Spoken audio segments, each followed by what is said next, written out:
नमस्कार मेरे प्यारे आत्मिक सहयात्रियों और बुद्धा टीचिंग्स परिवार में आपका हृदय की गहराइयों से स्वागत है। यहाँ हम सब मिलकर उस शाश्वत ज्ञान की खोज करते हैं जो हमें जीवन के हर अंधकार से निकालकर प्रकाश की ओर ले जाता है।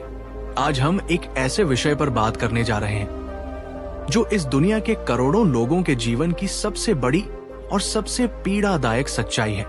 एक ऐसा संघर्ष जिससे हम में से ज्यादातर लोग या तो लड़ रहे हैं या लड़ते हुए किसी को देख रहे हैं। वो संघर्ष है गरीबी का।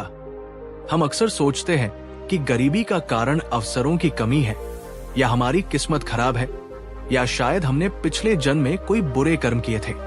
हम दिन रात मेहनत करते हैं, अपना खून पसीना एक कर देते हैं, पर महीने के अंत में हमारे हाथ खाली ही रहते हैं। हम अपनी जरूरतों को, अपने सपनों को, अपने परिवार की खुशियों को मारते रहते हैं और मन ही मन घुटते रहते हैं। लेकिन क्या हो अगर मैं आपसे कहूं कि गरीबी का असली कारण इनमें से कुछ भी नहीं है? क्या हो अगर मैं आपसे कहूं कि गरीबी का सबसे बड़ा कारण बाहर नहीं बल्कि हमारे अपने ही भीतर छिपा है, एक ऐसा अदृश्य शत्रु जिसे हम देख नहीं पाते और इसीलिए उससे लड़ भी नहीं पाते। आज से लगभग 2500 साल पहले भगवान गौतम बुद्ध ने मानव मन के हर रहस्य को जान लिया था।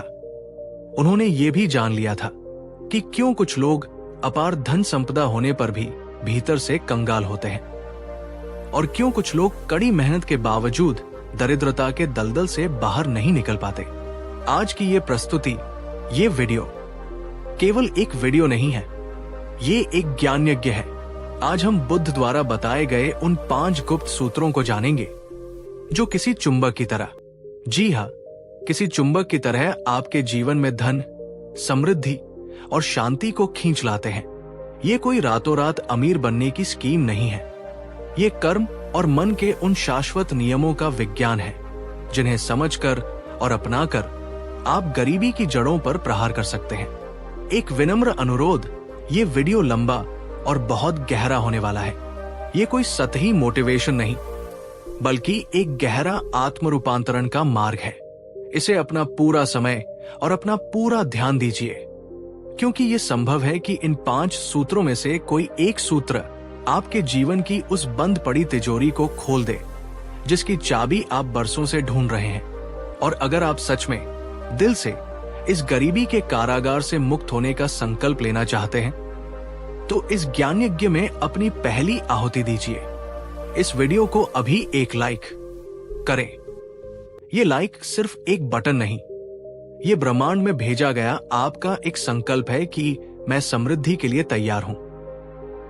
तो चलिए एक गहरी सांस लीजिए और बुद्ध के साथ गरीबी के उस असली कारण को जानने के लिए तैयार हो जाइए, जिसे जानकर आप सच में चौंक जाएंगे। हमारी कहानी शुरू होती है श्रावस्ती नगर से। बुद्ध उस समय जेतवन विहार में प्रवास कर रहे थे। एक दिन जब बुद्ध अपने शिष्यों को उपदेश दे रहे थे, एक व्यक्ति भीड़ को चीरता हुआ आगे आया। उसका नाम था सुदास। उसके वस्त्र तार-तार थे, शरीर दुर्बल था और आंखों में एक ऐसी गहरी निराशा थी मानो उसने जीवन से सारी आशाएं छोड़ दी हों। वो सीधा बुद्ध के चरणों में गिर पड़ा और फूट फूट कर रोने लगा। उसकी सिसकियों में वर्षों का दबा हुआ दर्द था। जब वो थोड़ा शांत हुआ तो उसने कांपती हुई आवाज में कहा, भगवान, मैं थक गया हूं, मैं हार गया हूं। मैंने जीवन भर ईमानदारी से मेहनत की। मैंने कभी किसी का बुरा नहीं किया, कभी किसी को धोखा नहीं दिया। फिर भी गरीबी मेरा पीछा क्यों नहीं छोड़ती? मेरे बच्चे भूखे सोते हैं, मेरी पत्नी बीमार रहती है। मैं उन्हें एक सुखी जीवन देना चाहता हूं, पर मेरे हाथ हमेशा खाली रहते हैं। मैंने पंडितों से पूछा तो वे कहते हैं कि ये मेरे पिछले जन्मों के पाप है। मैंने ज्योतिषियों को अपनी कुंडली दिखाई तो वे कहते हैं कि मेरे ग्रह खराब है। मैंने देवताओं की बहुत पूजा की पर उन्होंने भी मेरी नहीं सुनी। अब आप ही बताइए भगवान, क्या मैं जीवन भर इसी गरीबी में घुट घुट कर मरने के लिए पैदा हुआ हूं? क्या इससे बाहर निकलने का कोई रास्ता नहीं है? सुदास का ये प्रश्न सुनकर पूरी सभा में एक गहरा सन्नाटा छा गया, क्योंकि ये केवल सुदास का प्रश्न नहीं था, ये वहां बैठे हर उस व्यक्ति का प्रश्न था जो जीवन में संघर्ष कर रहा था। बुद्ध ने अपनी असीम करुणा से भरी आंखें खोली और सुदास को देखा। वे मुस्कुराए, एक ऐसी मुस्कान जिसमें कोई निर्णय नहीं, केवल गहरी समझ और प्रेम था। उन्होंने कहा, सुदास उठो, तुम्हारे प्रश्नों का उत्तर है और वो उत्तर तुम्हारे ही भीतर है। तुम गरीब इसलिए नहीं हो कि तुम्हारे ग्रह खराब है या तुम्हारी किस्मत फूटी हुई है। तुम गरीब हो क्योंकि तुम गरीबी के असली और सबसे बड़े कारण को नहीं जानते। ये सुनकर सुदास और पूरी सभा चौंक गई। बुद्ध ने अपनी बात को आगे बढ़ाते हुए कहा, आज मैं तुम्हें उन 5 मूल कारणों, उन 5 गहराइयों के बारे में बताऊंगा जो मनुष्य को गरीबी के बंधन में बांधे रखती है। इन्हें ध्यान से सुनना, क्योंकि इन्हें समझ लेना ही इनसे मुक्त होने का पहला कदम है। बुद्ध ने अपना पहला और सबसे महत्वपूर्ण सूत्र बताते हुए कहा, सुदास, संसार में 2 तरह की गरीबी है। एक है बाहरी गरीबी जो धन और वस्तुओं के अभाव की है, पर इससे भी कहीं ज्यादा खतरनाक और गहरी है दूसरी गरीबी, जिसे मैं मन की गरीबी कहता हूं। और यही असली कारण है कि लोग गरीब रह जाते हैं। सुदास ने पूछा, मन की गरीबी वो क्या होती है भगवान? बुद्ध ने समझाया, मन की गरीबी यानी पावर्टी माइंडसेट एक ऐसी मानसिक अवस्था है जहां तुम्हारा मन 24 घंटे केवल कमी और अभाव के बारे में ही सोचता है। ये एक ऐसा चश्मा है जिसे पहनकर तुम्हें हर चीज में कमी ही नजर आती है। बुद्ध ने मन की गरीबी के 4 लक्षण बताए, और दोस्तों इसे बहुत ध्यान से सुनिएगा, क्योंकि ये हम सब के लिए एक आईना है। पहला लक्षण है शिकायत की आदत। एक मानसिक रूप से गरीब व्यक्ति हमेशा शिकायत करता है, मेरे पास पैसे नहीं हैं, मेरे पास अच्छे कपड़े नहीं हैं, मेरी किस्मत खराब है, लोग मेरी मदद नहीं करते, सरकार खराब है। वो अपनी हर समस्या के लिए किसी और को जिम्मेदार ठहराता है। जब तुम लगातार शिकायत करते हो तो तुम ब्रह्मांड को यह संदेश देते हो कि तुम एक पीड़ित हो, एक विक्टिम हो, और ब्रह्मांड तुम्हें और अधिक वैसी ही परिस्थितियां देता है जिनके बारे में तुम शिकायत कर सको। दूसरा लक्षण है हीन भावना और आत्मसंदेह। एक मानसिक रूप से गरीब व्यक्ति खुद को समृद्धि के लायक ही नहीं समझता। वो भीतर ही भीतर ये मानता है कि वो अयोग्य है, वो छोटा है। जब भी उसके सामने कोई बड़ा अवसर आता है तो उसकी भीतरी आवाज कहती है, ये मेरे लिए नहीं है, मैं ये नहीं कर सकता। वो बड़े सपने देखने से भी डरता है क्योंकि उसे अपनी ही क्षमताओं पर विश्वास नहीं होता। तीसरा लक्षण है ईर्ष्या और तुलना। वो दूसरों की सफलता और समृद्धि को देखकर खुश नहीं होता, बल्कि जलता है। उसे लगता है कि अगर पड़ोसी के पास बड़ी गाड़ी आ गई तो उसकी अपनी गाड़ी छोटी हो गई। वो ये नहीं समझता कि ये ब्रह्मांड अनंत है और यहाँ हर किसी के लिए प्रचुरता है। उसकी ईर्ष्या की नकारात्मक ऊर्जा समृद्धि की सकारात्मक ऊर्जा को अपने से दूर धकेल देती है। और चौथा लक्षण है डर। वो जोखिम लेने से डरता है। वो अपनी छोटी मोटी सुरक्षित नौकरी को छोड़कर कोई नया काम शुरू करने से डरता है। उसे हमेशा असफलता का डर सताता है और ये डर उसे उसी गरीबी के कुएं में बनाए रखता है जहां वह है। बुद्ध ने सुदास की आंखों में देखते हुए कहा, सुदास, तुम्हारी असली जंजीरें लोहे की नहीं, इन्हीं विचारों की है। जब तक तुम इस मानसिक कारागार को नहीं तोड़ोगे तब तक तुम बाहरी दुनिया में कभी स्वतंत्र और समृद्ध नहीं हो सकते। बुद्ध ने अपनी बात को और स्पष्ट करने के लिए एक छोटी सी कहानी सुनाई। एक जंगल में चंदन का एक बहुत ही सुगंधित और मूल्यवान पेड़ था, पर वो दूसरे साधारण और कांटेदार पेड़ों के बीच में घनी झाड़ियों में छिपा हुआ था। चूंकि वो हमेशा से उन्हीं के बीच रहा था, उसे खुद भी ये विश्वास हो गया था कि वह भी एक साधारण बेकार पेड़ है। जब हवा चलती तो दूसरे पेड़ उसे कहते, अरे एक तरफ हटो, हमें जगह दो, तुम किसी काम के नहीं हो। वो उनकी बातों को सच मान लेता। वो अपनी सुगंध को, अपने मूल्य को, अपनी पहचान को भूल चुका था। एक दिन एक ज्ञानी वैद्य उस जंगल से गुजरा। उसे दूर से ही चंदन की दिव्य सुगंध आई। वो उस सुगंध का पीछा करते हुए उस पेड़ तक पहुंचा। उसने उन झाड़ियों को हटाया और उस चंदन के पेड़ को देखकर प्रणाम किया। उसने कहा, हे देवदारू, तुम तो पेड़ों के राजा हो। तुम्हारी लकड़ी से तो देवताओं की मूर्तियां बनती हैं। तुम्हारी सुगंध से तो राजमहल महकते हैं। तुम यहां इन कांटों के बीच अपनी कीमत क्यों बर्बाद कर रहे हो? उस दिन पहली बार उस चंदन के पेड़ को अपने वास्तविक मूल्य का एहसास हुआ। उसे पता चला कि वो कोई साधारण पेड़ नहीं, बल्कि चंदन है। बुद्ध ने कहानी खत्म करके सुदास से कहा, सुदास, तुम और इस दुनिया का हर इंसान उस चंदन के पेड़ की तरह है। तुम्हारे भीतर भी अनंत मूल्य, अनंत संभावनाएं और बुद्धत्व की सुगंध छिपी हुई है। पर तुमने गरीबी, हीन भावना और नकारात्मकता की कांटेदार झाड़ियों से खुद को इतना ढक लिया है कि तुम अपने वास्तविक स्वरूप को ही भूल गए हो। गरीबी से बाहर निकलने का पहला सूत्र है इन कांटेदार झाड़ियों को काटना।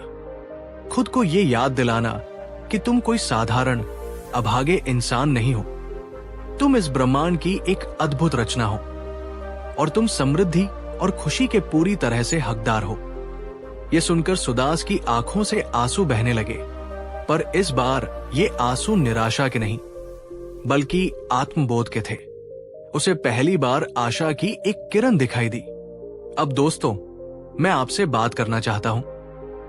क्या आप भी उस चंदन के पेड़ की तरह अपनी ही कीमत को भूल गए हैं? क्या आपने भी दूसरों की बातों को या अपनी परिस्थितियों को अपनी सच्चाई मान लिया है? बुद्ध हमें कोई झूठी प्रेरणा नहीं दे रहे। वे हमें एक गहरा मनोवैज्ञानिक सत्य बता रहे हैं। आपकी बाहरी दुनिया आपके भीतर की दुनिया का ही प्रतिबिंब है। तो आइए आज हम सब मिलकर एक शक्तिशाली अभ्यास करें। ये अभ्यास आपके मन की गरीबी की जड़ों पर पहला प्रहार करेगा। मैं चाहता हूं कि आप सब जो भी इस वीडियो को देख रहे हैं, नीचे कमेंट बॉक्स में जाकर पूरे आत्मविश्वास और पूरी श्रद्धा के साथ ये एक वाक्य लिखें। मैं अमूल्य हूं। मैं समृद्धि का अधिकारी हूं। इसे लिखिए। जब आप इसे लिखेंगे तो इसे महसूस भी कीजिएगा। ये सिर्फ एक कमेंट नहीं होगा, यह आपके द्वारा अपने अवचेतन मन को दिया गया एक नया और शक्तिशाली आदेश होगा। ये इस ज्ञान यज्ञ में आपकी पहली और सबसे महत्वपूर्ण आहुति होगी। और अगर बुद्ध की ये पहली और सबसे गहरी बात आपके हृदय तक पहुंची है, तो इस वीडियो को लाइक करके अपना आभार व्यक्त करें। हर एक लाइक, हर एक कमेंट इस सकारात्मक ऊर्जा को और बढ़ाता है और इस संदेश को उन लाखों लोगों तक पहुंचाने में मदद करता है जिन्हें आज इसकी सबसे ज्यादा जरूरत है। और हाँ, हमारे बुद्धा टीचिंग्स परिवार में हम केवल वीडियो नहीं बनाते, हम एक समुदाय का निर्माण कर रहे हैं। एक ऐसा समुदाय जहां हम एक दूसरे का सहारा बन सके। अगर आप हमारे इस मिशन में और गहराई से जुड़ना चाहते हैं और हमें इस तरह के और अधिक विस्तृत और गहरे वीडियो बनाने में सहयोग करना चाहते हैं, तो आप नीचे दिए गए ज्वाइन बटन को दबाकर हमारी मेंबरशिप ले सकते हैं, या हमें सुपर थैंक्स भेजकर अपना प्रेम और सहयोग दर्शा सकते हैं। यह आपका एक छोटा सा योगदान इस ज्ञानदीप को जलाए रखने में बहुत बड़ी मदद करता है। याद रखिए, बुद्ध ने कहा है, ज्ञान का दान सबसे बड़ा दान है। जब आप इस चैनल का सहयोग करते हैं तो आप भी इस ज्ञान दान के पुण्य के भागीदार बनते हैं। तो चलिए, पहले सूत्र को अपने हृदय में स्थापित करने के बाद अब हम बुद्ध के दूसरे गुप्त सूत्र की ओर बढ़ते हैं, जो हमें बताता है कि एक बार जब सोच बदल जाए तो कर्म कैसे बदलना है। बुद्ध ने सुदास को देखा, जिसकी आंखों में अब निराशा की जगह एक नई जिज्ञासा और आशा की चमक थी। उन्होंने अपनी वाणी को और भी गहरा और करुणामय बनाते हुए कहा, सुदास, तुमने अपनी सबसे बड़ी दौलत, अपने भीतर की संभावना को पहचान लिया है। यह पहला और सबसे महत्वपूर्ण कदम है। पर केवल ये सोच लेना कि मैं चंदन का पेड़ हूं काफी नहीं है, अब तुम्हें उन कर्मों को भी करना होगा जो एक चंदन के पेड़ के योग्य हो। तुम्हें अब अपनी सुगंध को, अपने मूल्य को दुनिया के सामने प्रकट करना होगा। लोग गरीब इसलिए भी रह जाते हैं क्योंकि वे या तो कर्म करते ही नहीं या फिर गलत दिशा में, गलत तरीके से कर्म करते हैं। अब मैं तुम्हें दूसरा सूत्र बताता हूं जो कर्म के विज्ञान से जुड़ा है। इसे ध्यान से सुनना, क्योंकि ये तुम्हारी मेहनत को सफलता में बदलने की कला है। बुद्ध ने कहा, सुदास, संसार में कड़ी मेहनत करने वाले बहुत लोग हैं। एक बैल भी सुबह से शाम तक खेत में हल जोतता है, एक मजदूर भी दिन भर पत्थर तोड़ता है। वे शायद हम सबसे ज्यादा शारीरिक श्रम करते हैं, पर क्या वे समृद्ध हो पाते हैं? नहीं, क्योंकि समृद्धि केवल कड़ी मेहनत से नहीं, कुशल मेहनत से आती है। गरीबी का दूसरा सबसे बड़ा कारण है अकुशल कर्म, यानी बिना सोचे समझे, बिना विवेक और बिना रणनीति के बस मेहनत करते जाना। सुदास ने पूछा, भगवन, कुशल कर्म और अकुशल कर्म में क्या अंतर है? बुद्ध ने उसे एक कहानी सुनाई। एक बार एक राजा ने अपने राज्य के 2 सबसे मजबूत लकड़हारों को एक काम दिया। उसने दोनों को एक एक कुल्हाड़ी दी और कहा, तुम दोनों को कल सुबह से शाम तक जंगल में पेड़ काटने हैं। जो सबसे ज्यादा पेड़ काट कर लाएगा उसे मैं 1000 स्वर्ण मुद्राएं इनाम में दूंगा। दोनों लकड़हारों का नाम था बलवान और प्रज्ञान। अगली सुबह दोनों जंगल पहुंचे। बलवान, जैसा कि उसका नाम था, बहुत ही शक्तिशाली था। उसने आव देखा न ताव और अपनी पूरी ताकत से पेड़ों पर वार करना शुरू कर दिया। वो एक पल के लिए भी नहीं रुका। उसे न भूख की चिंता थी, न प्यास की। उसके दिमाग में बस 1000 स्वर्ण मुद्राएं घूम रही थी। वो पसीने से लथपथ था, पर लगातार पेड़ काटता जा रहा था। दूसरी ओर था प्रज्ञान। वो भी मजबूत था, पर उसने काम शुरू करने से पहले कुछ समय शांति से बैठकर अपनी कुल्हाड़ी की धार को एक पत्थर पर रगड़कर और तेज किया। फिर उसने काम शुरू किया, पर वो हर 1 घंटे के बाद कुछ मिनटों के लिए रुकता था। इस दौरान वो या तो थोड़ा सुस्ताता था या फिर अपनी कुल्हाड़ी पर फिर से धार लगाता था। बलवान, जो दूर से ये देख रहा था, मन ही मन प्रज्ञान पर हंस रहा था। वो सोच रहा था, ये कैसा मूर्ख है, ये बार बार रुककर अपना समय बर्बाद कर रहा है। मैं तो इससे कहीं आगे निकल जाऊंगा। शाम हुई। दोनों लकड़हारे अपने अपने काटे हुए पेड़ों के ढेर लेकर राजा के पास पहुंचे। बलवान, जो बुरी तरह से थक चुका था, उसने कुल 15 पेड़ काटे थे। राजा ने उसकी मेहनत की प्रशंसा की। फिर प्रज्ञान की बारी आई। वो बलवान जितना थका हुआ नहीं लग रहा था, पर उसके ढेर में पूरे 25 पेड़ थे। बलवान और राजा दोनों हैरान रह गए। बलवान ने ईर्ष्या और आश्चर्य से पूछा, ये असंभव है, मैं तो एक पल के लिए भी नहीं रुका और तुम बार बार आराम कर रहे थे। फिर तुमने मुझसे ज्यादा पेड़ कैसे काट लिए? प्रज्ञान मुस्कुराया और बोला, मित्र, तुम जब मुझे आराम करते हुए देख रहे थे तब मैं आराम नहीं कर रहा था। मैं अपनी कुल्हाड़ी पर धार लगा रहा था। तुमने अपनी सारी ऊर्जा एक कुंद कुल्हाड़ी से लड़ने में बर्बाद कर दी, जबकि मैंने अपनी थोड़ी सी ऊर्जा अपनी कुल्हाड़ी को तेज बनाए रखने में लगाई ताकि मेरी बाकी की ऊर्जा का सर्वश्रेष्ठ परिणाम मिल सके। कहानी खत्म करके बुद्ध ने सुदास से पूछा, सुदास, अब तुम बताओ, दोनों में से ज्यादा कड़ी मेहनत किसने की और ज्यादा कुशल मेहनत किसने की? सुदास की आंखें चमक उठीं। उसने कहा, भगवन, मैं समझ गया। मैं आज तक बलवान की तरह ही मेहनत करता रहा हूं। मैं अपनी कुल्हाड़ी पर धार लगाना ही भूल गया था। बुद्ध ने कहा, हाँ सुदास, तुम्हारी कुल्हाड़ी है तुम्हारा ज्ञान, तुम्हारा कौशल और तुम्हारी योजना। गरीबी से बाहर निकलने का दूसरा सूत्र है, केवल कड़ी मेहनत मत करो, अपनी कुल्हाड़ी पर रोज धार लगाओ। अब दोस्तों, मैं आपसे बात करना चाहता हूं। ये कहानी हम सबके जीवन का आईना है। हमें से कितने ही लोग उस बलवान लकड़हारे की तरह सुबह से शाम तक एक ही ढर्रे पर बिना रुके बस मेहनत करते रहते हैं। हम शिकायत करते हैं कि हमें परिणाम नहीं मिल रहे, पर हम कभी रुककर ये नहीं सोचते कि कहीं हमारी कुल्हाड़ी ही तो कुंद नहीं हो गई है। तो हमारी कुल्हाड़ी पर धार लगाने का क्या मतलब है? पहला, निरंतर सीखना।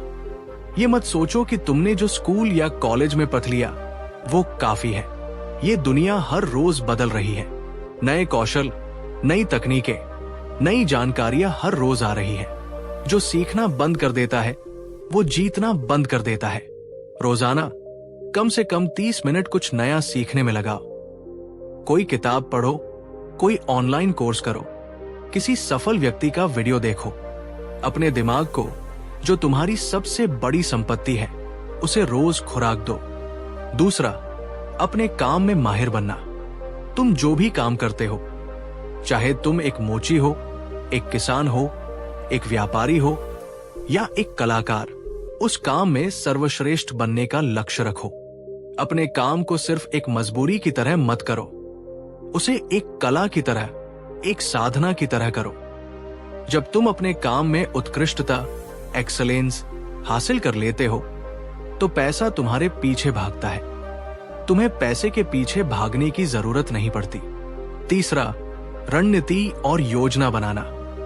काम शुरू करने से पहले सोचो, योजना बनाओ। एक मानसिक रूप से गरीब व्यक्ति पहले काम करता है, फिर सोचता है और पछताता है।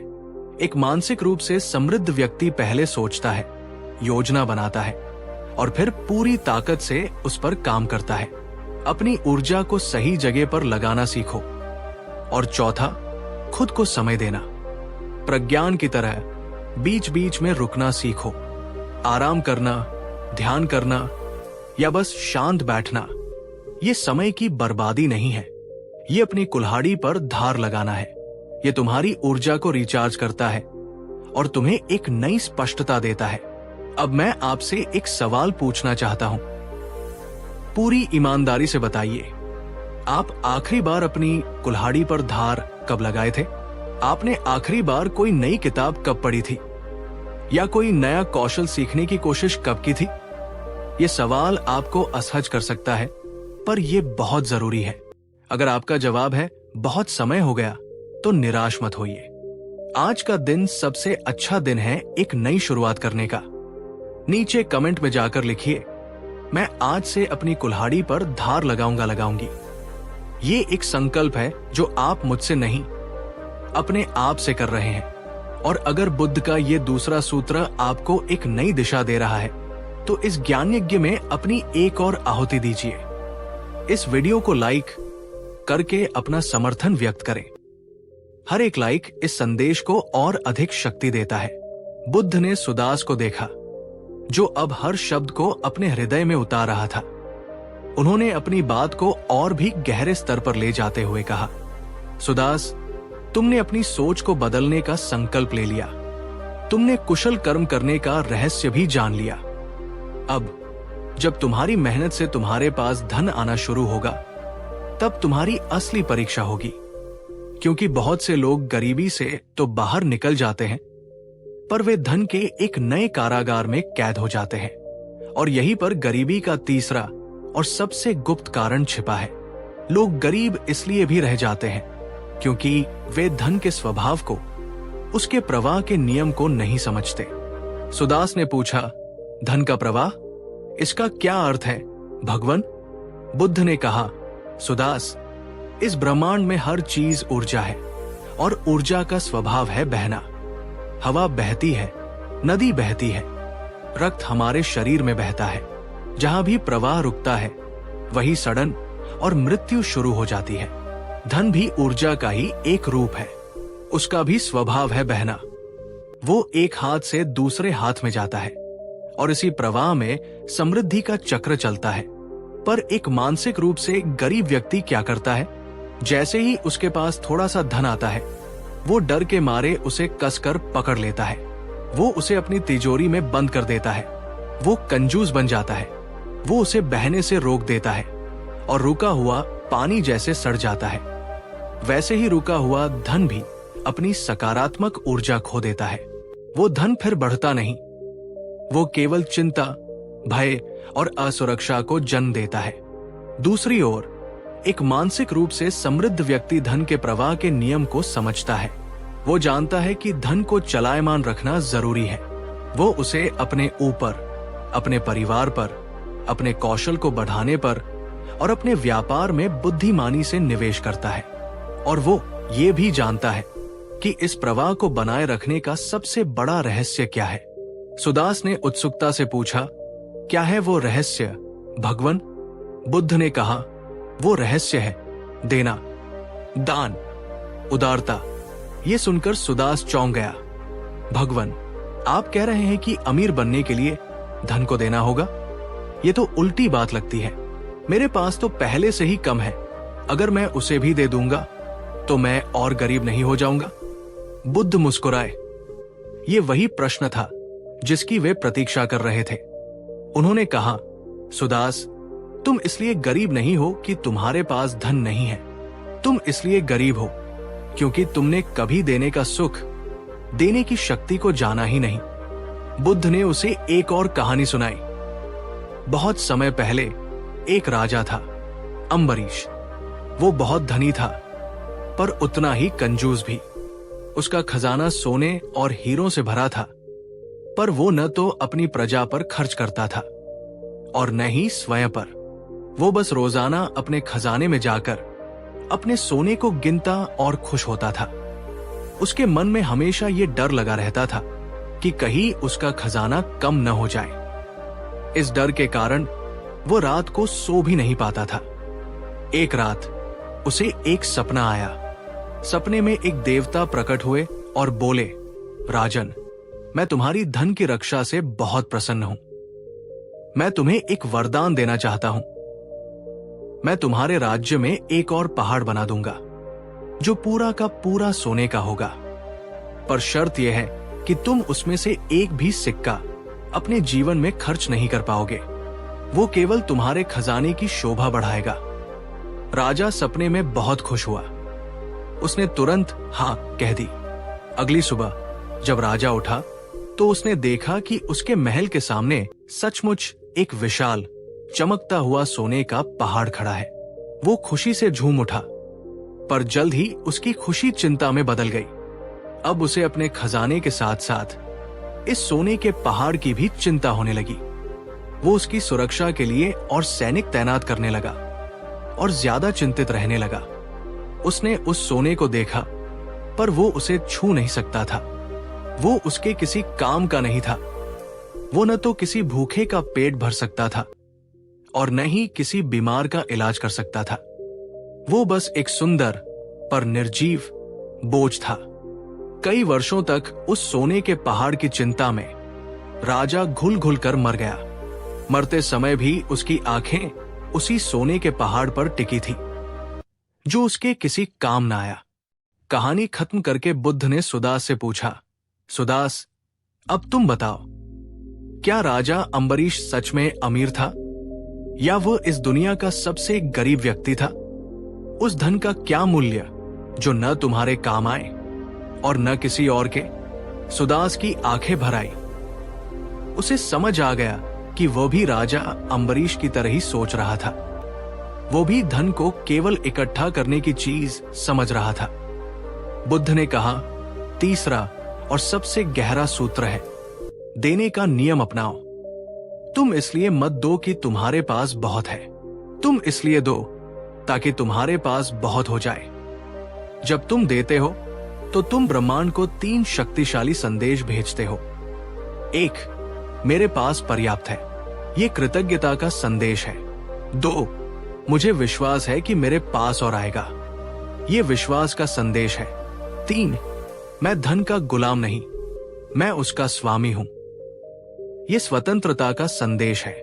और ब्रह्मांड इन तीनों संदेशों का उत्तर हमेशा तथास्तु कहकर देता है। दान केवल धन का नहीं होता सुदास। अन्नदान किसी भूखे को अपनी रोटी में से एक टुकड़ा देना।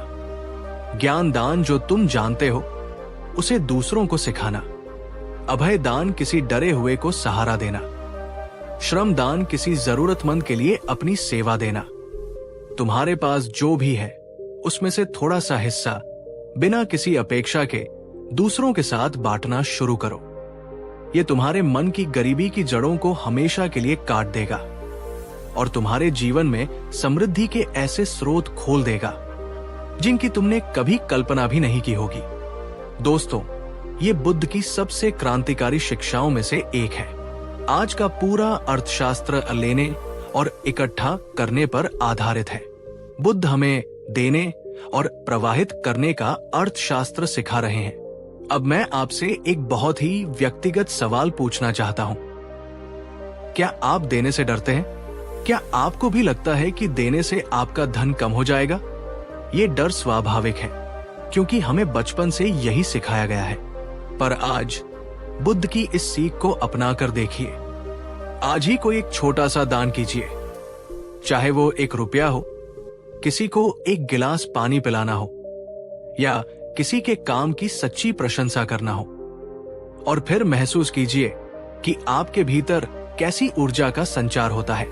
नीचे कमेंट में जाकर उस एक छोटे से दान के बारे में लिखिए जो आप आज करने का संकल्प लेते हैं। चलिए आज इस कमेंट सेक्शन को देने की सकारात्मक ऊर्जा से भर देते हैं।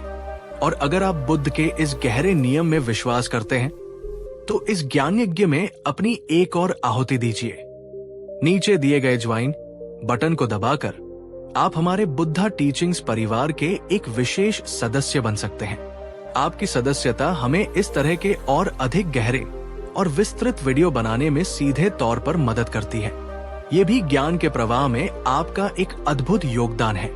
आप चाहे तो हमें सुपर थैंक्स भेजकर भी अपना प्रेम और सहयोग दर्शा सकते हैं। हर एक योगदान, चाहे छोटा हो या बड़ा, इस ज्ञानदीप को और प्रज्वलित करता है। बुद्ध ने सुदास को देखा, जिसकी आंखों में अब एक नई समझ की रोशनी थी। उसे धन का वो रहस्य समझ आ गया था जो केवल इकट्ठा करने में नहीं बल्कि प्रवाह में छिपा था। बुद्ध ने अपनी वाणी को और भी गहरा और व्यावहारिक बनाते हुए कहा, सुदास, तुमने मन की गरीबी को समझा, कुशल कर्म की शक्ति को जाना और धन के प्रवाह के नियम को भी हृदयंगम किया। पर बहुत से लोग इन सब को जानने के बाद भी गरीब रह जाते हैं।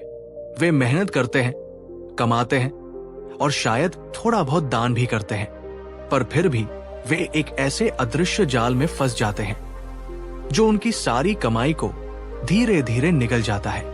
और यहीं पर गरीबी का चौथा और अत्यंत महत्वपूर्ण कारण छिपा है। ये कारण इतना साधारण लगता है कि लोग इस पर ध्यान ही नहीं देते, पर यह उस नाव में हुए एक छोटे से छेद की तरह है जो धीरे धीरे पूरे जहाज को डुबो देता है। बुद्ध ने कहा, सुदास, धन कमाना एक युद्ध जीतने जैसा है, पर उस जीते हुए राज्य की रक्षा करना उससे भी बड़ी चुनौती है। गरीबी का चौथा सबसे बड़ा कारण है असंयम, यानी अपनी इंद्रियों और अपनी आदतों पर नियंत्रण का न होना। तुम कितनी भी मेहनत से पानी भरकर एक घड़े में क्यों न लाओ, अगर उस घड़े में नीचे 6 छेद हो तो वो हमेशा खाली ही रहेगा। तुम्हारे जीवन में भी ऐसे ही 6 छेद हैं जो तुम्हारी सारी समृद्धि को, तुम्हारी सारी ऊर्जा को और तुम्हारी सारी शांति को बहाकर ले जाते हैं। ये सुनकर सुदास और पूरी सभा अत्यंत ध्यान से सुनने लगी। वे जानना चाहते थे कि वे 6 विनाश के द्वार कौन से हैं। बुद्ध ने समझाया, पहला विनाश का द्वार है मदिरापान और अन्य नशीले पदार्थों का सेवन। सुदास, जो व्यक्ति नशे का गुलाम हो जाता है वो केवल अपना धन ही नष्ट नहीं करता, वो अपना स्वास्थ्य नष्ट करता है, अपनी बुद्धि नष्ट करता है, अपना सम्मान नष्ट करता है और अपने परिवार की खुशियां भी नष्ट कर देता है। नशे में व्यक्ति अविवेकी हो जाता है, वो सही और गलत का भेद भूल जाता है। उसकी मेहनत की सारी कमाई या तो नशे की खरीद में चली जाती है या नशे में किए गए गलत निर्णयों के कारण बर्बाद हो जाती है। ये पहला और सबसे बड़ा छेद है जिसे तुरंत बंद करना आवश्यक है। दूसरा विनाश का द्वार है देर रात तक व्यर्थ में सड़कों पर घूमना और आवारागर्दी करना। जो व्यक्ति बिना किसी उद्देश्य के देर रात तक बुरी संगत में घूमता रहता है वो न केवल अपने कीमती समय को बर्बाद करता है, बल्कि खुद को और अपने परिवार को भी खतरे में डालता है। रात शरीर और मन को विश्राम देने के लिए बनी है, उसे व्यर्थ के कामों में गंवाने के लिए नहीं। ऐसा व्यक्ति सुबह देर से उठता है, अपने काम पर ध्यान नहीं दे पाता और धीरे धीरे अवसरों को खो देता है। तीसरा विनाश का द्वार है व्यर्थ के मनोरंजन और तमाशों में अत्यधिक लिप्त रहना।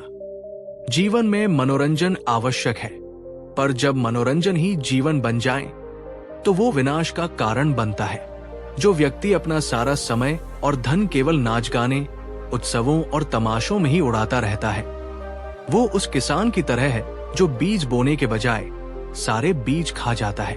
उसकी भविष्य की फसल कभी नहीं उगती। चौथा विनाश का द्वार है जुआ और सट्टेबाजी की लत। सुदास, जुआ एक ऐसा दलदल है जो लोभ से शुरू होता है और सर्वनाश पर खत्म होता है। जुए में जीतने वाला व्यक्ति अहंकार और अधिक पाने के लालच में फंसता है और हारने वाला व्यक्ति क्रोध, निराशा और बदला लेने की भावना में। ये न केवल तुम्हारे धन को, बल्कि तुम्हारे मन की शांति और तुम्हारे रिश्तों को भी नष्ट कर देता है। जुए से कमाया गया धन कभी नहीं फलता और मेहनत से कमाया गया धन ये छीन लेता है। पांचवा विनाश का द्वार है बुरी संगत, यानी आलसी, व्यसनी और पापी मित्रों के साथ रहना। जैसा कि मैंने पहले भी कहा था, तुम्हारी संगत तुम्हारी नियति तय करती है। अगर तुम ऐसे लोगों के साथ रहोगे जो इन विनाशकारी आदतों में लिप्त है, तो आज नहीं तो कल तुम भी उन्हीं के जैसे बन जाओगे। एक सड़ी हुई मछली पूरे तालाब को गंदा कर देती है। बुरी संगत उस दीमक की तरह है जो तुम्हारी समृद्धि की नींव को भीतर ही भीतर खोखला कर देती है। और छठा विनाश का द्वार है काम में आलस्य और टालमटोल की आदत। जो व्यक्ति हमेशा काम से जी चुराता है, जो हमेशा बहाने बनाता है, आज बहुत सर्दी है, आज बहुत गर्मी है, अभी बहुत सुबह है, अब बहुत देर हो गई है, वो कभी समृद्ध नहीं हो सकता। अवसर हमेशा कर्मठ व्यक्ति की तलाश में रहता है, आलसी व्यक्ति की नहीं। ये 6 बातें बताने के बाद बुद्ध ने सुदास से कहा, सुदास, गरीबी से बाहर निकलने का चौथा सूत्र है संयम का एक मजबूत किला बनाना। अपनी इंद्रियों के स्वामी बनो, उनके दास नहीं। इन 6 विनाश के द्वारों को अपनी जिंदगी में हमेशा के लिए बंद कर दो। जो व्यक्ति अपनी मेहनत की कमाई को इन छेदों से बहने से रोक लेता है, उसका घड़ा धीरे धीरे पर निश्चित रूप से भरने लगता है। बुद्ध ने अपनी बात को और प्रभावशाली बनाने के लिए एक जीवंत उदाहरण दिया। तुम सबने अंगुलिमाल का नाम तो सुना ही होगा। वो एक खूंखार डाकू था जो क्रोध, हिंसा और असंयम की प्रतिमूर्ति था। उसका जीवन इन सभी विनाश के द्वारों का एक जीता जागता उदाहरण था। वो हत्या करता था, लूटता था और उसका जीवन पूरी तरह से विनाशकारी था। लेकिन जब वो मेरी शरण में आया और उसने धर्म को अपनाया, तो उसने सबसे पहला काम क्या किया? उसने संयम का अभ्यास किया। उसने इन सभी विनाश के द्वारों को एक झटके में बंद कर दिया। उसने हिंसा का त्याग किया, उसने चोरी का त्याग किया, उसने असत्य का त्याग किया, उसने हर प्रकार के नशे का त्याग किया। उसने अपने जीवन को पूरी तरह से अनुशासन और शील में ढाल लिया। और परिणाम वही अंगुलिमाल, जो कभी समाज के लिए एक आतंक था, वही एक शांत, करुणामय और पूजनीय भिक्षु बन गया। लोगों ने उसे अहिंसक कहना शुरू कर दिया। यदि अंगुलिमाल जैसा व्यक्ति जो असंयम के गहरे गर्त में था, संयम के अभ्यास से इतना बड़ा रूपांतरण कर सकता है, तो तुम क्यों नहीं कर सकते? सुदास। ये सुनकर सुदास का मस्तक श्रद्धा से झुक गया। उसे समझ आ गया कि धन कमाना ही सब कुछ नहीं है। कमाए हुए धन और जीवन को सही दिशा में बनाए रखने के लिए संयम का कवच कितना आवश्यक है। दोस्तों, अब मैं आपसे बात करना चाहता हूं। बुद्ध की ये चेतावनी आज के युग में शायद सबसे ज्यादा प्रासंगिक है। आज हमारे चारों ओर मनोरंजन, नशा और ध्यान भटकाने वाली चीजों का एक विशाल मायाजाल है। क्रेडिट कार्ड और बाय नाउ पे लेटर की स्कीमें हमें अपनी क्षमता से ज्यादा खर्च करने के लिए उकसाती है। क्या आपके जीवन के घड़े में भी इनमें से कोई छेद है? क्या आप भी अपनी मेहनत की कमाई को किसी ऐसी आदत में उड़ा रहे हैं जो आपको लैंगफ्रिस्टेग लॉन्ग टर्म में नुकसान पहुंचा रही है? पूरी ईमानदारी से आत्मनिरीक्षण कीजिए। ये स्वीकार करना कि हाँ, मेरे घड़े में ये छेद है, उसे बंद करने की दिशा में पहला कदम है। नीचे कमेंट में जाकर बिना किसी शर्म के उस एक छेद या बुरी आदत के बारे में लिखिए जिसे आप आज से बंद करने का संकल्प लेते हैं। आपका ये सार्वजनिक संकल्प आपको अतिरिक्त शक्ति देगा। चलिए आज इस कमेंट सेक्शन को आत्म सुधार के एक संकल्प पत्र में बदल देते हैं। और अगर बुद्ध की ये सीधी और सच्ची चेतावनी आपको अपने जीवन को अनुशासित करने के लिए प्रेरित कर रही है तो इस वीडियो को लाइक करके अपना समर्थन व्यक्त करें। बुद्ध ने सुदास को देखा जो अब हर सूत्र को एक बीज की तरह अपने मन की भूमि में बो रहा था। उन्होंने अपनी शिक्षा के शिखर की ओर बढ़ते हुए कहा, सुदास, तुमने अपनी सोच को बदलने का संकल्प लिया। तुमने कुशल कर्म का महत्व जाना। तुमने धन के प्रवाह और संयम के नियम को भी समझ लिया। अब मैं तुम्हें अंतिम और 5वां सूत्र बताता हूं जो तुम्हारी समृद्धि को न केवल स्थायी बल्कि पवित्र भी बनाएगा। लोग गरीब इसलिए भी रह जाते हैं क्योंकि वे ये नहीं समझते कि हर काम एक जैसा नहीं होता। कुछ काम पुण्य लाते हैं और कुछ काम पाप और पतन। गरीबी से बाहर निकलने का 5वां सूत्र है सम्यक आजीविका, राइट लाइवलीहुड का चुनाव करना। सुदास ने पूछा, भगवन, सही आजीविका का क्या अर्थ है? बुद्ध ने समझाया, सही आजीविका का अर्थ है अपनी रोजी रोटी एक ऐसे पेशे से कमाना जो नैतिक हो, जो धर्म पर आधारित हो और जो किसी भी प्राणी को प्रत्यक्ष या परोक्ष रूप से हानि न पहुंचाता हो। तुम्हारा काम केवल पैसा कमाने का एक साधन नहीं है। सुदास, तुम अपने दिन का सबसे ज्यादा समय अपने काम में बिताते हो। तुम्हारा काम तुम्हारी ऊर्जा, तुम्हारे चरित्र और तुम्हारे मन की शांति को गहराई से प्रभावित करता है। अगर तुम्हारा काम ही गलत है तो तुम चाहे कितना भी धन कमा लो, तुम कभी भीतर से शांत और सुखी नहीं रह सकते। बुद्ध ने विशेष रूप से 5 प्रकार के व्यवसायों से बचने की चेतावनी दी। 1. शस्त्रों का व्यापार, डीलिंग इन वेपन्स, ऐसा कोई भी काम जो हिंसा और विनाश को बढ़ावा दे। 2. प्राणियों का व्यापार, डीलिंग इन लिविंग बीइंग्स, इसमें मनुष्यों की तस्करी या लाभ के लिए पशुओं को खरीदना बेचना शामिल है। 3. मांस का व्यापार, डीलिंग इन मीट, क्योंकि ये प्रत्यक्ष रूप से प्राणियों की हत्या से जुड़ा है। 4. मादक द्रव्यों का व्यापार, डीलिंग इन इंटॉक्सिकेंट्स, ऐसा कोई भी काम जो लोगों को नशे का आदी बनाकर उनके जीवन को बर्बाद करे। 5. विष का व्यापार, डीलिंग इन पॉइजन्स, ऐसा कोई भी काम जो दूसरों को हानि पहुंचाने के उद्देश्य से किया जाए। बुद्ध ने कहा, इन 5 व्यवसायों से कमाया गया धन अशुद्ध धन है। ये अपने साथ नकारात्मक ऊर्जा और बुरे कर्मों का बोझ लेकर आता है जो आज नहीं तो कल तुम्हारे या तुम्हारे परिवार के जीवन में दुख और अशांति का कारण जरूर बनेगा। इसके बजाय ऐसी आजीविका चुनो जो रचनात्मक हो, जो सेवा पर आधारित हो और जो समाज में कुछ मूल्य जोड़ती हो। बुद्ध ने अपनी बात को एक कहानी से स्पष्ट किया। एक नगर में 2 भाई थे। बड़ा भाई, जिसका नाम था क्रूरक, वो शस्त्र बनाने और बेचने का काम करता था। उसका व्यापार बहुत चलता था क्योंकि राज्य में हमेशा युद्ध का माहौल रहता था। वो बहुत अमीर हो गया। उसके पास बड़े बड़े महल थे। छोटा भाई सुकर्मा एक साधारण किसान और वैद्य था। वो अनाज उगाता था और जड़ी बूटियों से लोगों का इलाज करता था। वो क्रूरक जितना अमीर नहीं था, पर वो अपने काम से बहुत संतुष्ट था। क्रूरक के पास धन तो बहुत था, पर उसके मन में शांति नहीं थी। उसे रात में बुरे सपने आते थे। उसे हमेशा ये डर लगा रहता था कि उसके बनाए शस्त्रों से कितने निर्दोष लोग मारे जा रहे होंगे। लोगों की चीखें उसे सोने नहीं देती थी। वो बाहर से अमीर पर भीतर से एक कंगाल और दुखी व्यक्ति था। दूसरी ओर सुकर्मा जब रात को सोता तो उसे गहरी और शांत नींद आती थी।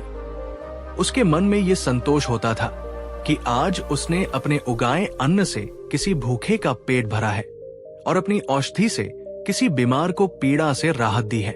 लोगों की दुआएं उसकी सबसे बड़ी कमाई थी। वो बाहर से साधारण पर भीतर से एक अत्यंत समृद्ध और सुखी व्यक्ति था।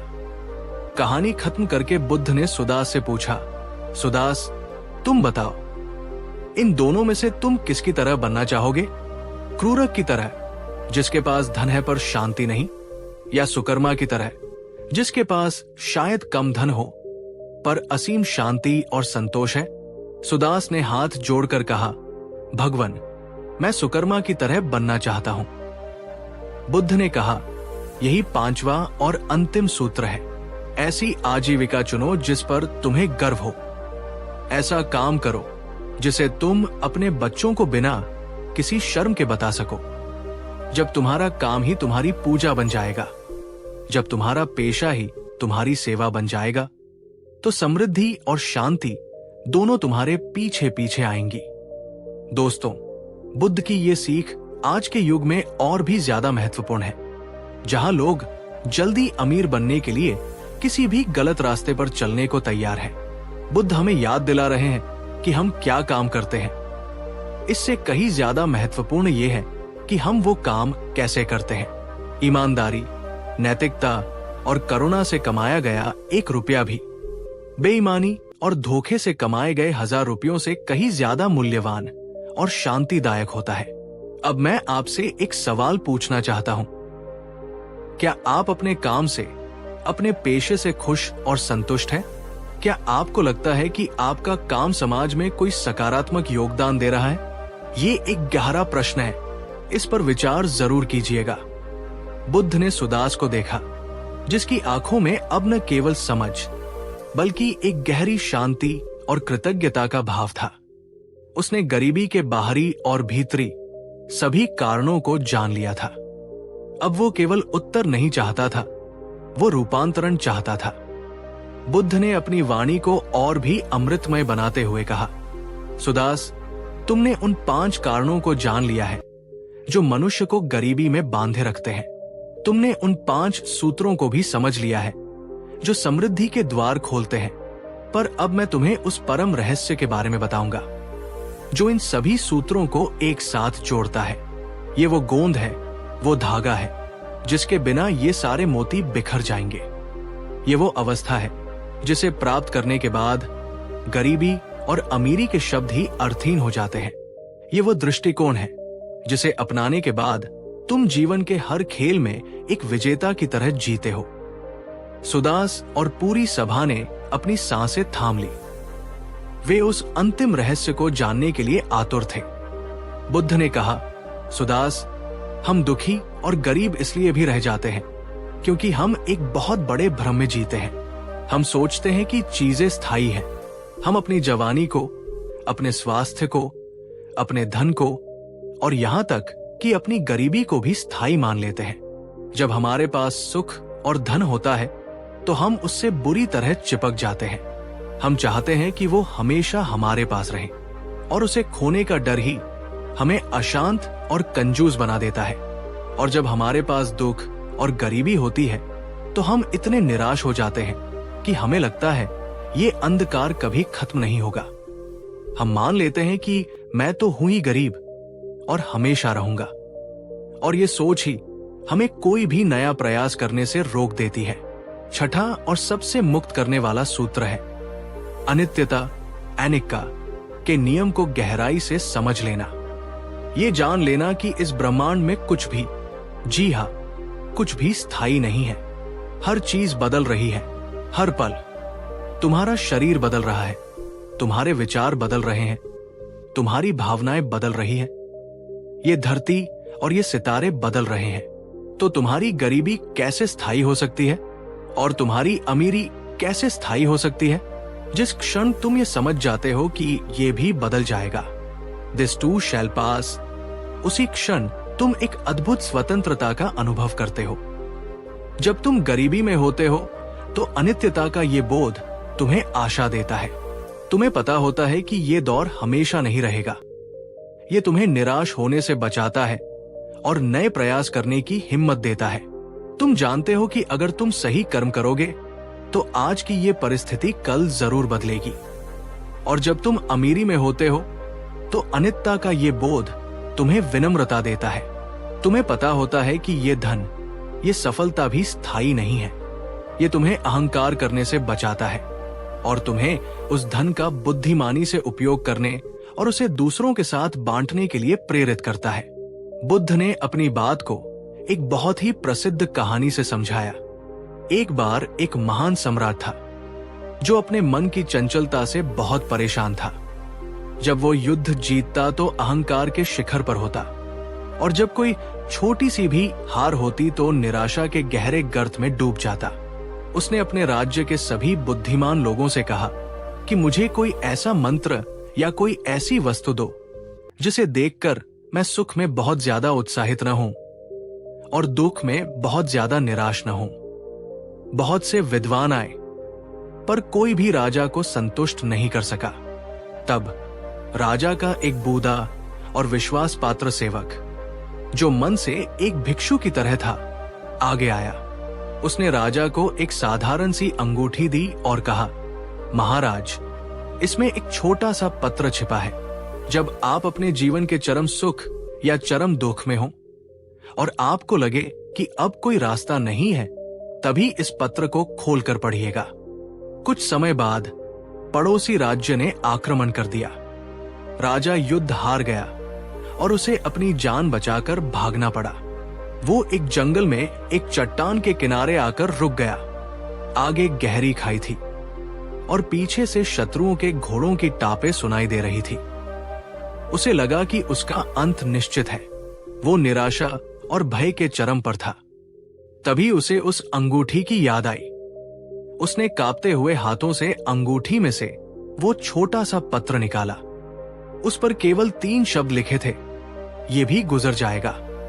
इन शब्दों को पढ़ते ही राजा के मन में जैसे बिजली कौंधी। उसे अचानक एक अद्भुत शांति और हिम्मत मिली। उसे समझ आया कि ये हार, ये संकट, ये मृत्यु का भय, ये सब स्थायी नहीं है। ये भी एक पल है जो गुजर जाएगा। उसका मन शांत हो गया और उस शांत मन से उसे छिपने के लिए एक गुफा दिखाई दी, जिसे वो पहले घबराहट में नहीं देख पा रहा था। वो उसमें छिप गया और शत्रु सैनिक उसे बिना देखे आगे निकल गए।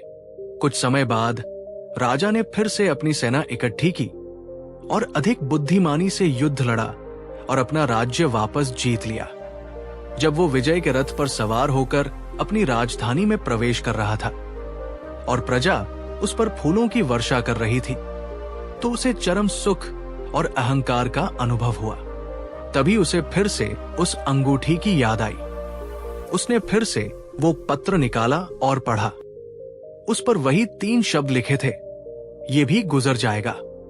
इस बार भी उन शब्दों ने अपना जादू किया। राजा का अहंकार तुरंत शांत हो गया।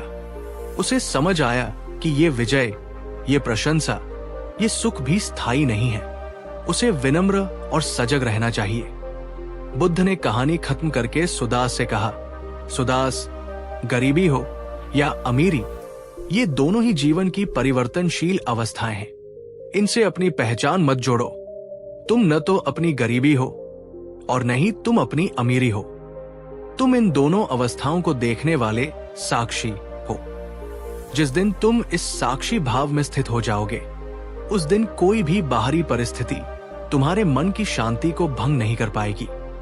दोस्तों, बुद्ध की ये शिक्षा हमें हर परिस्थिति में संभाव, इक्विनिमिटी रखना सिखाती है। जब हम दुख में होते हैं तो हमें लगता है कि ये अंधेरी रात कभी खत्म नहीं होगी, पर यह नियम हमें याद दिलाता है कि सुबह होगी जरूर। और जब हम सुख में होते हैं तो हम उसे कसकर पकड़ लेना चाहते हैं, पर यह नियम हमें याद दिलाता है कि इसे भी एक दिन जाना है। इसलिए इसके हर पल का आनंद लो, पर इससे आसक्त मत हो। अब मैं आपसे एक सवाल पूछना चाहता हूं। क्या आप भी अपनी वर्तमान परिस्थिति को, चाहे वो अच्छी हो या बुरी, स्थायी मानकर जी रहे हैं? क्या आप अपनी गरीबी को एक स्थायी लेबल मान चुके हैं या अपनी सफलता को अपना स्थायी अधिकार? आज से इस मंत्र को अपने जीवन का हिस्सा बना लीजिए। जब भी कोई तीव्र भावना उठे, चाहे सुख की या दुख की, तो बस मन में दोहराएं, ये भी गुजर जाएगा। ये आपको तुरंत एक गहरी शांति और स्थिरता प्रदान करेगा। नीचे कमेंट में जाकर इस शक्तिशाली मंत्र को लिखिए, ये भी गुजर जाएगा, ताकि ये आपके अवचेतन मन में गहराई तक उतर जाए। और अगर बुद्ध का ये छठा सूत्र आपको एक नई और मुक्त करने वाली दृष्टि दे रहा है, तो इस ज्ञान यज्ञ को और फैलाने में हमारी मदद करें। इस वीडियो को लाइक करें और अपने दोस्तों के साथ शेयर करें। बुद्ध ने सुदास को देखा, जो अब अनित्यता के गहरे सत्य को समझकर और भी शांत हो गया था। उन्होंने अपनी अंतिम और सबसे व्यावहारिक शिक्षा देते हुए कहा, सुदास, तुमने गरीबी के कारणों को जान लिया और समृद्धि के सूत्रों को भी, पर अब भी एक ऐसा जाल है जिसमें अच्छे अच्छे कर्मयोगी भी फंस जाते हैं। वो जाल है फल की आसक्ति। लोग गरीब इसलिए भी रह जाते हैं क्योंकि वे कर्म करने से ज्यादा उसके फल के बारे में चिंता करते हैं, और ये चिंता ही उनके कर्म की गुणवत्ता को नष्ट कर देती है। सुदास ने पूछा, भगवान, इसे और स्पष्ट करें। बुद्ध ने कहा, गरीबी से बाहर निकलने का 7वां और अंतिम सूत्र है अनासक्त कर्म का अभ्यास करना, यानी अपना पूरा ध्यान, अपनी पूरी ऊर्जा वर्तमान में किए जा रहे कर्म पर लगाओ। उसे अपनी सर्वश्रेष्ठ क्षमता से, पूरी श्रद्धा और प्रेम से करो। पर उसके परिणाम क्या होंगे, वो सफल होगा या असफल, उससे तुम्हें लाभ होगा या हानि, इस चिंता को पूरी तरह से त्याग दो। जब हम परिणाम से बहुत ज्यादा जुड़ जाते हैं तो हम 2 प्रकार के दुखों को निमंत्रण देते हैं। एक, कर्म करने के दौरान का दुख। हमें हर पल ये डर सताता है कि अगर मैं फेल हो गया तो, अगर लोगों ने मेरे काम को पसंद नहीं किया तो। ये डर और तनाव हमारे प्रदर्शन को खराब कर देता है। 2, कर्म करने के बाद का दुख। अगर परिणाम हमारी अपेक्षा के अनुसार नहीं मिला तो हम निराशा, क्रोध और अवसाद में डूब जाते हैं। और अगर परिणाम मिल भी गया तो वो खुशी क्षणिक होती है और उसके बाद उसे खोने का एक नया डर पैदा हो जाता है। बुद्ध कहते हैं, सच्ची खुशी, सच्चा आनंद मंजिल पर पहुंचने में नहीं, बल्कि यात्रा के हर कदम में है। खुशी कर्म करने में है, उसके फल की चिंता करने में नहीं। बुद्ध ने इसे एक और सुंदर कहानी से समझाया। एक राज्य में धनुर्विद्या की एक बड़ी प्रतियोगिता हो रही थी। विजेता 2 अंतिम प्रतिभागी बचे थे, अर्जुन और कर्ण। ये महाभारत के पात्र नहीं, केवल प्रतीकात्मक नाम है। अर्जुन जब अपना बाण साध रहा था तो उसका पूरा ध्यान उस पुरस्कार पर था। वो सोच रहा था, मुझे जीतना ही होगा। उन 10,000 स्वर्ण मुद्राओं से मैं अपने सारे कर्ज चुका दूंगा, एक नया घर बनाऊंगा। अगर मैं हार गया तो मेरी बहुत बेइज्जती होगी। परिणाम की इस चिंता और आसक्ति के कारण उसका हाथ कांप रहा था, उसकी सांसें तेज चल रही थी। उसने तीर चलाया पर वो निशाने से थोड़ा सा चूक गया। फिर कर्ण की बारी आई। कर्ण ने अपना धनुष उठाया। उसने एक गहरी सांस ली।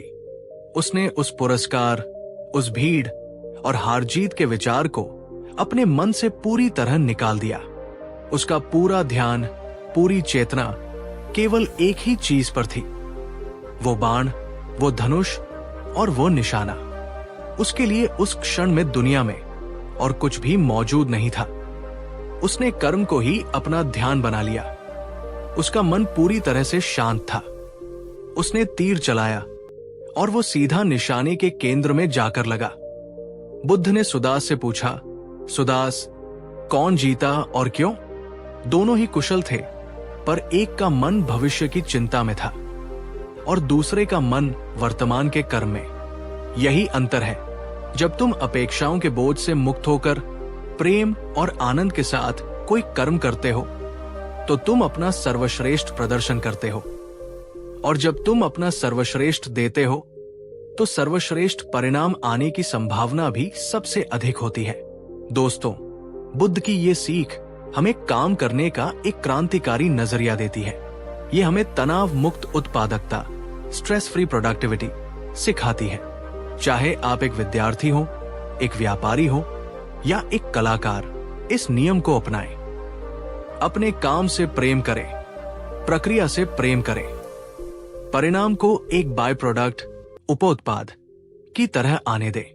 अब मैं आपसे पूछना चाहता हूं, क्या आप भी परिणाम की चिंता में इतने डूबे रहते हैं कि आप काम करने का आनंद ही नहीं ले पाते?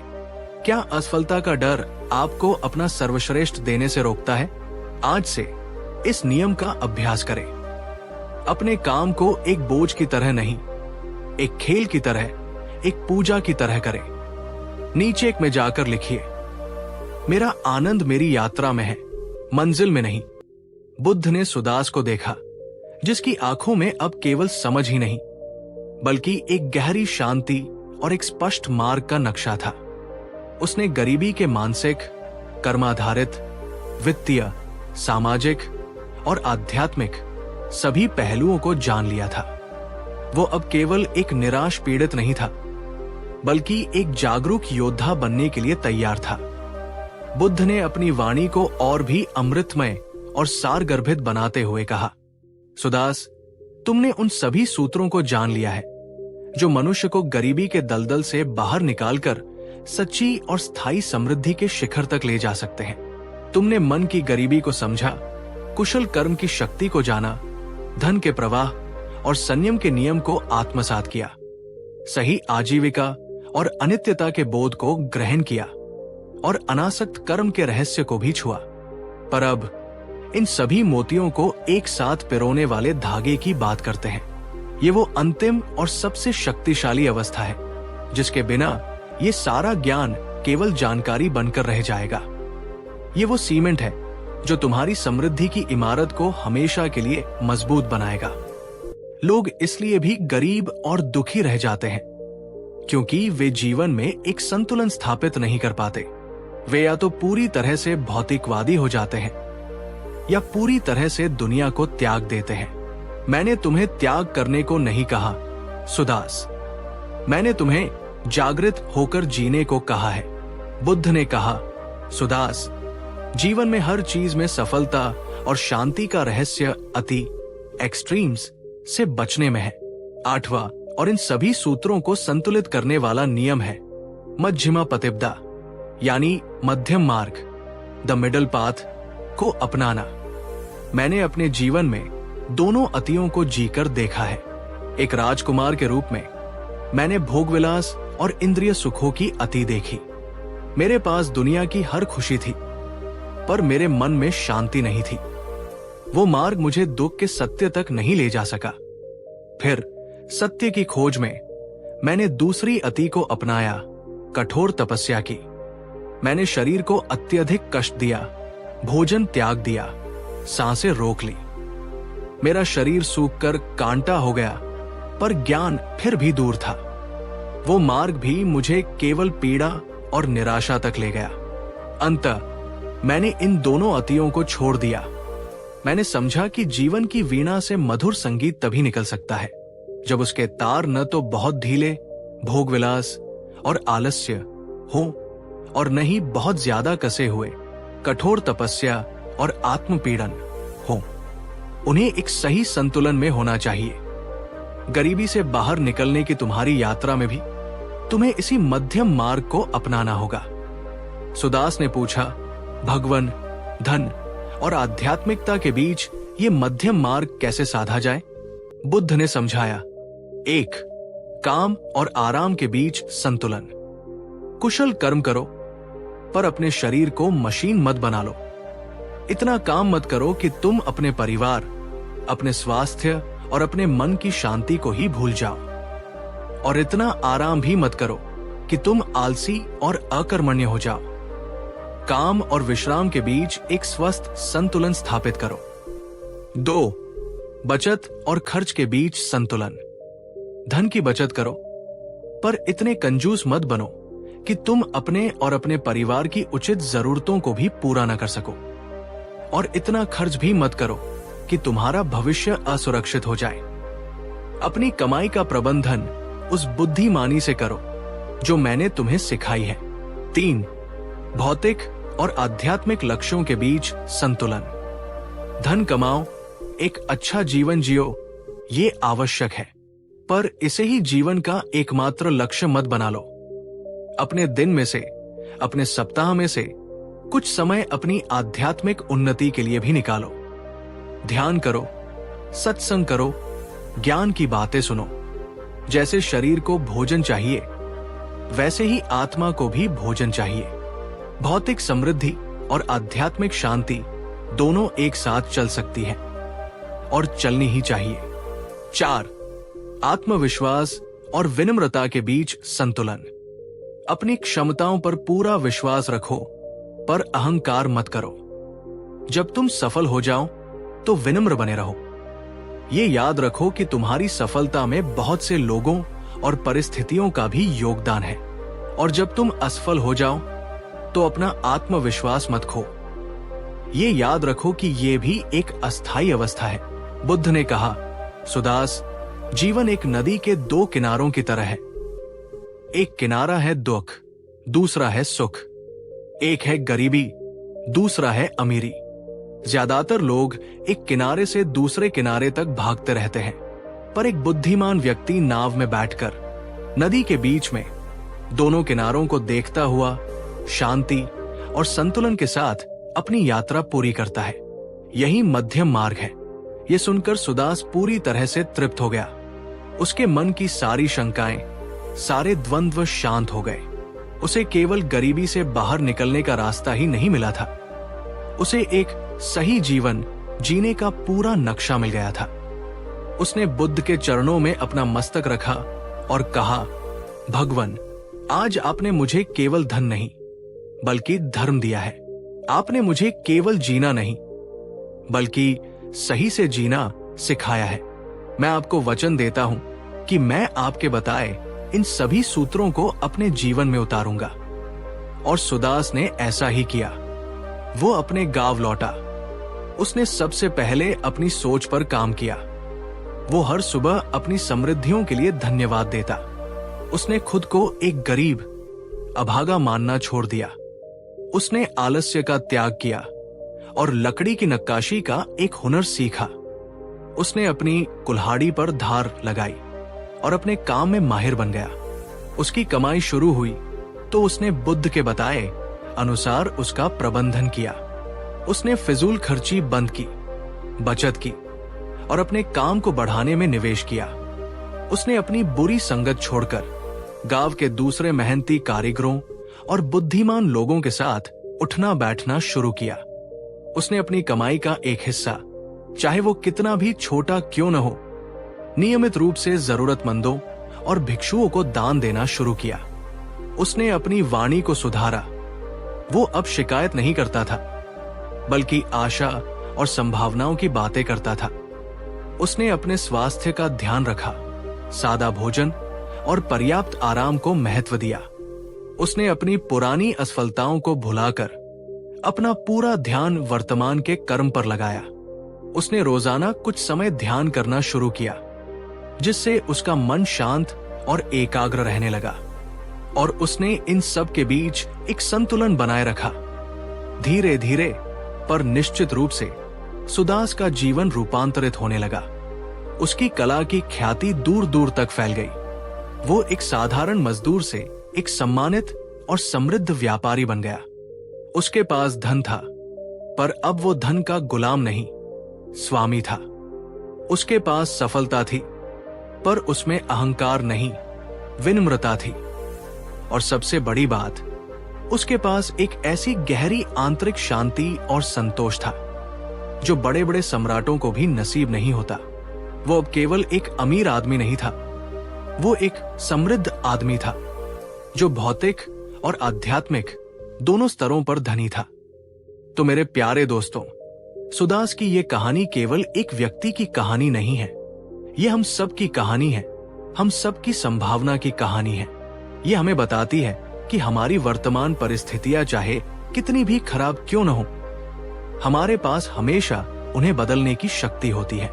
आइए बुद्ध के द्वारा बताए गए गरीबी पर विजय पाने के इन महासूत्रों को एक अंतिम बार अपने हृदय में अंकित कर लें।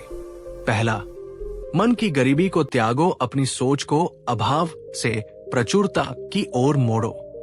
कृतज्ञ बनो, क्योंकि कृतज्ञता ही समृद्धि का चुंबक है। दूसरा, कुशल कर्म करो, केवल कड़ी मेहनत नहीं, बुद्धिमानी से मेहनत करो।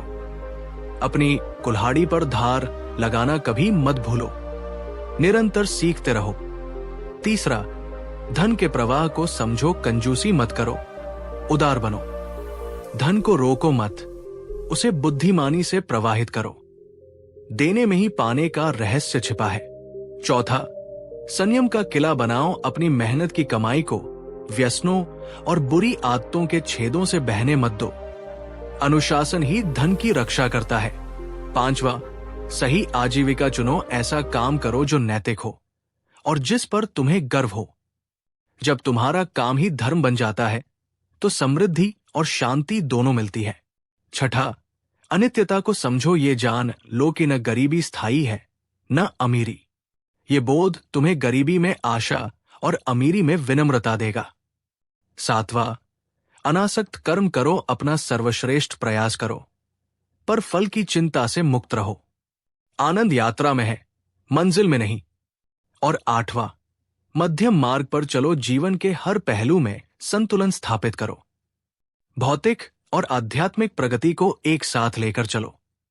ये केवल गरीबी से बाहर निकलने के सूत्र नहीं है दोस्तों, ये एक सार्थक, संतुलित और समृद्ध जीवन जीने की संपूर्ण कला है। अब सवाल ये नहीं है कि ये नियम काम करते हैं या नहीं। सवाल ये है कि क्या आप इन पर चलने का, अपनी जिंदगी की कहानी को फिर से लिखने का दृढ़ संकल्प लेने के लिए तैयार हैं? अगर बुद्ध की ये गहरी और जीवन बदलने वाली शिक्षा की ये विस्तृत यात्रा आपको पसंद आई हो, अगर इसने आपके अंदर एक नई उम्मीद, एक नई आग जलाई हो, तो हमारे इस घंटों के परिश्रम और शोध के लिए इस वीडियो को अपना पूरा प्यार देते हुए इसे लाइक जरूर कीजिएगा। और हां, इस ज्ञान को अपने तक ही सीमित मत रखिए। इस वीडियो को अपने दोस्तों, परिवार और हर उस व्यक्ति के साथ शेयर करें जो जीवन में संघर्ष कर रहा है। आपका एक शेयर किसी की सोई हुई चेतना को जगा सकता है, किसी के जीवन को बदलने का माध्यम बन सकता है। बुद्ध ने सुदास को देखा, जिसकी आंखों में अब न केवल समझ बल्कि एक गहरी शांति और एक स्पष्ट मार्ग का नक्शा था। उसने गरीबी के मानसिक, कर्माधारित, वित्तीय, सामाजिक और आध्यात्मिक सभी पहलुओं को जान लिया था। वो अब केवल एक निराश पीड़ित नहीं था, बल्कि एक जागरूक योद्धा बनने के लिए तैयार था। बुद्ध ने अपनी वाणी को और भी अमृतमय और सारगर्भित बनाते हुए कहा, सुदास, तुमने उन सभी सूत्रों को जान लिया है जो मनुष्य को गरीबी के दलदल से बाहर निकालकर सच्ची और स्थायी समृद्धि के शिखर तक ले जा सकते हैं।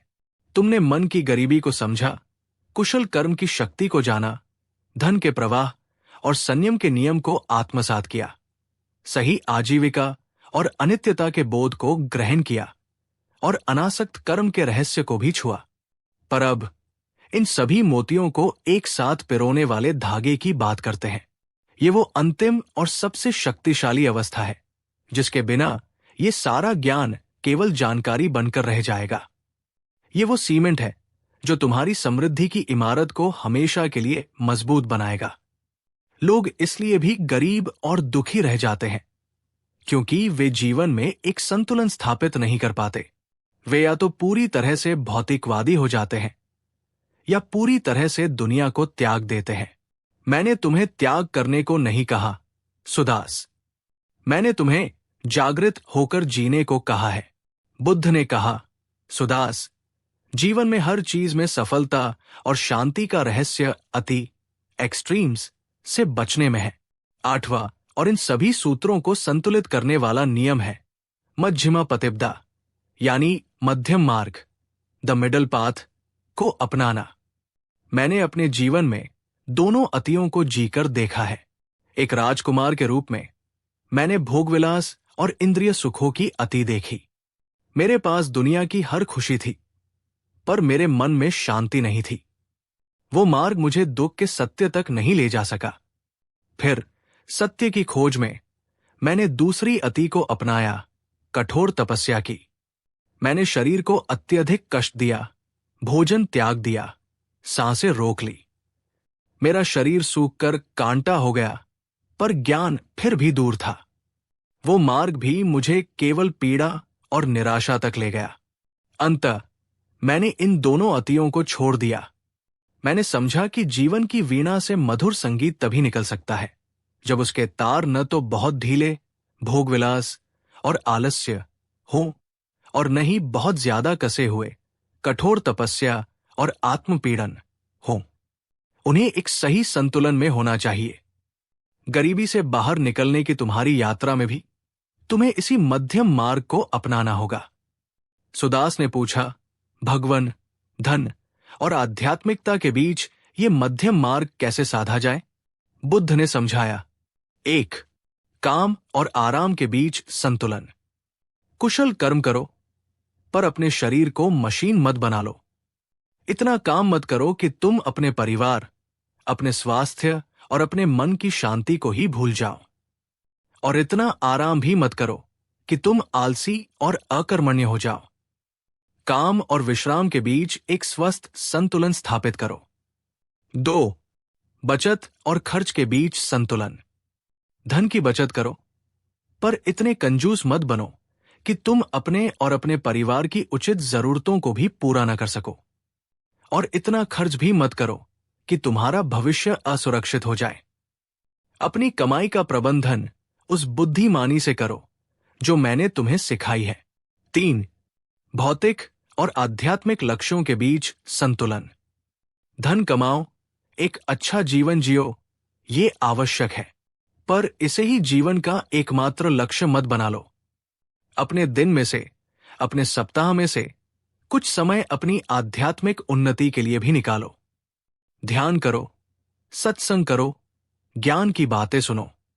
जैसे शरीर को भोजन चाहिए, वैसे ही आत्मा को भी भोजन चाहिए। भौतिक समृद्धि और आध्यात्मिक शांति दोनों एक साथ चल सकती है, और चलनी ही चाहिए। 4. आत्मविश्वास और विनम्रता के बीच संतुलन। अपनी क्षमताओं पर पूरा विश्वास रखो, पर अहंकार मत करो। जब तुम सफल हो जाओ तो विनम्र बने रहो। ये याद रखो कि तुम्हारी सफलता में बहुत से लोगों और परिस्थितियों का भी योगदान है। और जब तुम असफल हो जाओ तो अपना आत्मविश्वास मत खो। ये याद रखो कि ये भी एक अस्थायी अवस्था है। बुद्ध ने कहा, सुदास, जीवन एक नदी के 2 किनारों की तरह है। एक किनारा है दुख, दूसरा है सुख। एक है गरीबी, दूसरा है अमीरी।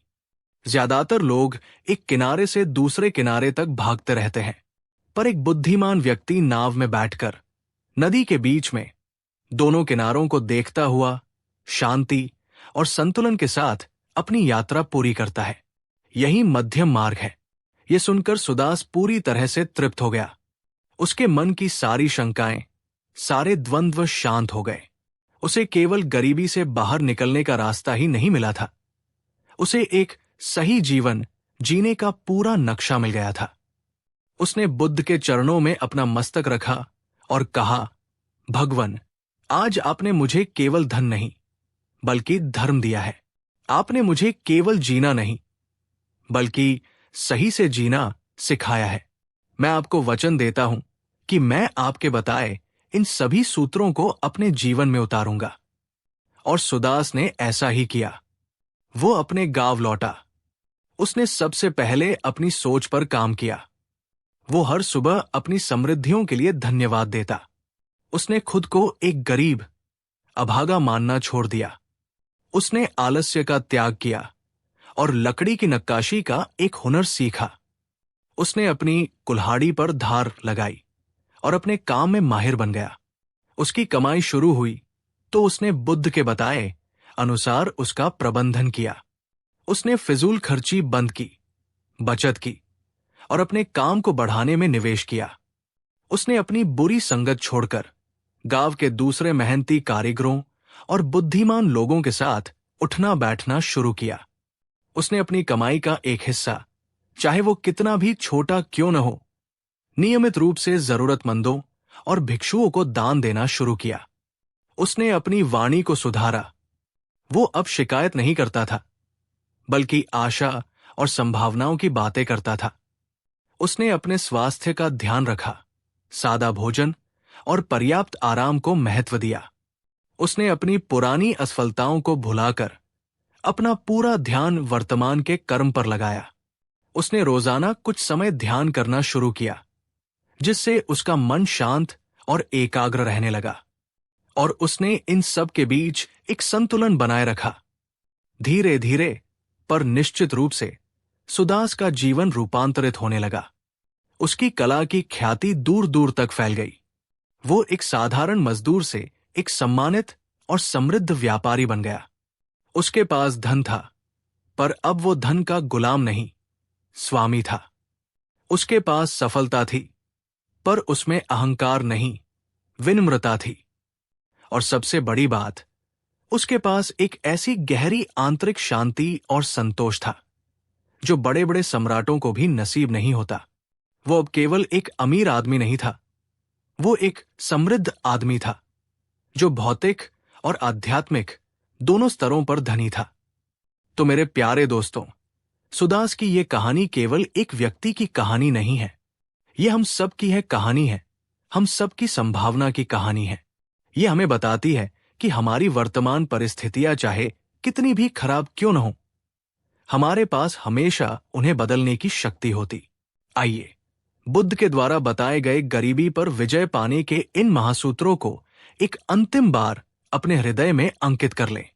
पहला, मन की गरीबी को त्यागो, अपनी सोच को अभाव से प्रचुरता की ओर मोड़ो। कृतज्ञ बनो, क्योंकि कृतज्ञता ही समृद्धि का चुंबक है। दूसरा, कुशल कर्म करो, केवल कड़ी मेहनत नहीं, बुद्धिमानी से मेहनत करो। अपनी कुल्हाड़ी पर धार लगाना कभी मत भूलो, निरंतर सीखते रहो। तीसरा, धन के प्रवाह को समझो, कंजूसी मत करो, उदार बनो। धन को रोको मत, उसे बुद्धिमानी से प्रवाहित करो। देने में ही पाने का रहस्य छिपा है। चौथा, संयम का किला बनाओ, अपनी मेहनत की कमाई को व्यसनों और बुरी आदतों के छेदों से बहने मत दो। अनुशासन ही धन की रक्षा करता है। पांचवा, सही आजीविका चुनो, ऐसा काम करो जो नैतिक हो और जिस पर तुम्हें गर्व हो। जब तुम्हारा काम ही धर्म बन जाता है तो समृद्धि और शांति दोनों मिलती है। छठा, अनित्यता को समझो, ये जान लो कि न गरीबी स्थायी है न अमीरी। ये बोध तुम्हें गरीबी में आशा और अमीरी में विनम्रता देगा। सातवां, अनासक्त कर्म करो, अपना सर्वश्रेष्ठ प्रयास करो, पर फल की चिंता से मुक्त रहो। आनंद यात्रा में है, मंजिल में नहीं। और आठवां, मध्यम मार्ग पर चलो, जीवन के हर पहलू में संतुलन स्थापित करो। भौतिक और आध्यात्मिक प्रगति को एक साथ लेकर चलो। ये केवल गरीबी से बाहर निकलने के सूत्र नहीं है दोस्तों, ये एक सार्थक, संतुलित और समृद्ध जीवन जीने की संपूर्ण कला है। अब सवाल ये नहीं है कि ये नियम काम करते हैं या नहीं, सवाल ये है कि क्या आप इन पर चलने का, अपनी जिंदगी की कहानी को फिर से लिखने का दृढ़ संकल्प लेने के लिए तैयार हैं?